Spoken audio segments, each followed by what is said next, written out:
नमस्तेस्तु भगवन् विश्वेश्वराय महादेवाय त्र्यम्बकाय त्रिपुरान्तकाय त्रिकाग्निकालाय कालाग्निरुद्राय नीलकण्ठाय मृत्युञ्जयाय सर्वेश्वराय सदाशिवाय श्रीमान् महादेवाय नमः। ॐ नमः शम्भवाय च मयोभवाय च नमः शङ्कराय च मयस्कराय च नमः शिवाय च शिवतराय च।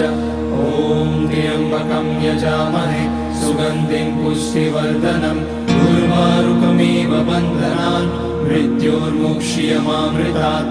नागेन्द्रहाराय त्रिलोचनाय भस्माकराय महेश्वराय नित्याय शुद्धाय दिगम्बराय तस्मै नकाराय नमः शिवाय।